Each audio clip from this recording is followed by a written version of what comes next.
कांग्रेस नेता आचार्य प्रमोद कृष्णम इन दिनों सुर्खियों में हैं। श्री कल्की धाम शिलान्यास के संदर्भ में प्रधानमंत्री नरेंद्र मोदी को आमंत्रित करने के लिए बीते दिनों उनसे प्रमोद कृष्णम ने मुलाकात की थी। अब उन्होंने भारतीय जनता पार्टी के एक और बड़े नेता से मुलाकात की है। हालांकि आचार्य प्रमोद कृष्णम ने इस मुलाकात को राजनीतिक दृष्टिकोण से न देखने की अपील की है। आचार्य प्रमोद ने रविवार को रक्षा मंत्री और यूपी स्थित लखनऊ से सांसद राजनाथ सिंह से मुलाकात की। बता दें कि साल 2019 के लोकसभा चुनाव में आचार्य प्रमोद कृष्णम बतौर कांग्रेस कैंडिडेट राजनाथ सिंह के खिलाफ चुनावी मैदान में थे। मुलाकात के बाद उन्होंने कहा कि 19 फरवरी को कल्की धाम का शिलान्यास हो रहा है। मैं उस शिलान्यास समारोह के लिए रक्षा मंत्री राजनाथ सिंह को आमंत्रित करने आया था। मैंने उनको निमंत्रण दिया है। मैंने उनसे आग्रह किया है कि वो शिलान्यास में पधारे। ये पूछे जाने पर कि क्या वो बीजेपी में शामिल होंगे, आचार्य प्रमोद ने कहा कि आज की मुलाकात का कोई प्रयोजन नहीं है। कल्की धाम का पीठाधीश्वर होने के नाते मैं उनको आमंत्रित करने आया था। आज की मुलाकात को राजनीतिक दृष्टिकोण से ना देखा जाए। 19 फरवरी को श्री कल्की धाम का शिलान्यास हो रहा है। मैं उस शिलान्यास समारोह के लिए मैं आदरणीय राजनाथ जी को, भारत के रक्षा मंत्री जी को आमंत्रित करने आया था। मैंने उन्हें निमंत्रण दिया है, मैंने उनको आमंत्रित किया है और उनसे आग्रह किया है कि भगवान के होने वाले अवतार श्री कल्की अवतार श्री कल्की धाम का शिलान्यास समारोह जो हो रहा है उसमें वो पधारे।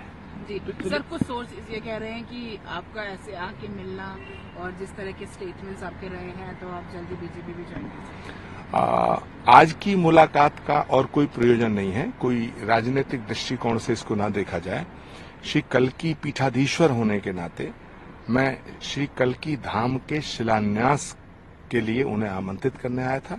मैं माननीय प्रधानमंत्री जी को भी मैंने आग्रह किया है, उन्होंने आने की स्वीकृति दी है और हम लोग चाहते हैं, देश के करोड़ों सनातन धर्म को मानने वाले चाहते हैं कि जिस तरह माननीय प्रधानमंत्री जी ने भगवान राम के मंदिर का काम किया है और उसका भव्य मंदिर बन के तैयार हुआ, उसी तरह श्री कल्की भगवान के धाम का शिलान्यास भी माननीय प्रधानमंत्री जी करें। उन्होंने मेरी प्रार्थना को स्वीकार किया है और आज मैं रक्षा मंत्री जी को आमंत्रित करने आया था। लेकिन सर जिस हिसाब से अगर दूसरी तरफ बात करें, आप मंदिर और राम मंदिर की बात कर रहे हैं तो ज्ञानवापी भी एक बड़ा मुद्दा चल रहा है। तो ज्ञानवापी को देख के किस तरीके से जो सब चीजें चल रही हैं, दूसरी तरफ जो मुस्लिम पक्ष है उनका कहना ये है कि उनका कोर्ट जो है वो एक तरीके से बायस्ड हो रहा है, उनका ये बातें भी कहनी है। देखिए, दुनिया में भारत एक ऐसा लोकतंत्र है जिस पर सवालिया निशान नहीं उठाया जा सकता है।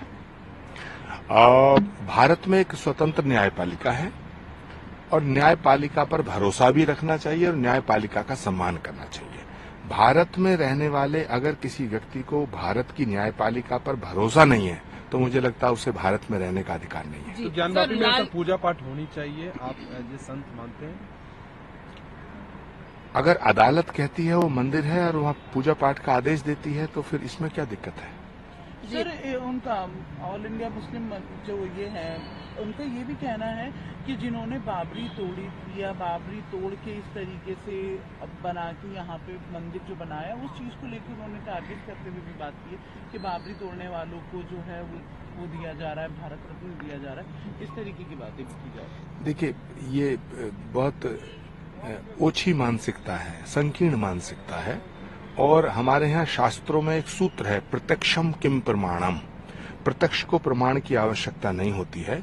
सारी दुनिया का इतिहास गवाह है कि मुगलिया सल्तनत में सैकड़ों मंदिर तोड़े गए और मंदिर तोड़ना गुनाह है। मस्जिद तोड़ना भी गुनाह है क्योंकि मंदिर और मस्जिद भगवान के घर हैं।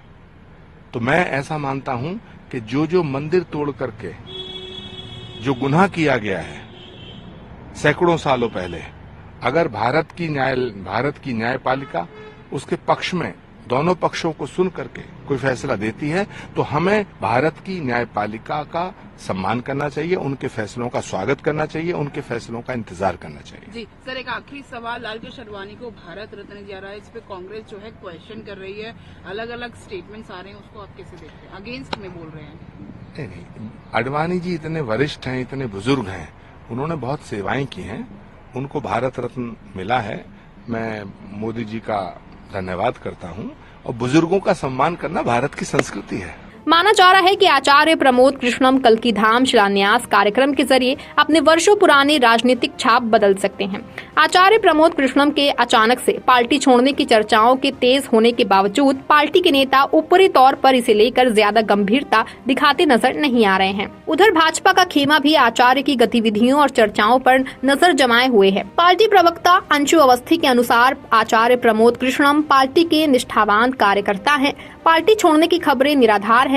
कल्की धाम शिलान्यास कार्यक्रम धार्मिक है, न कि राजनीतिक।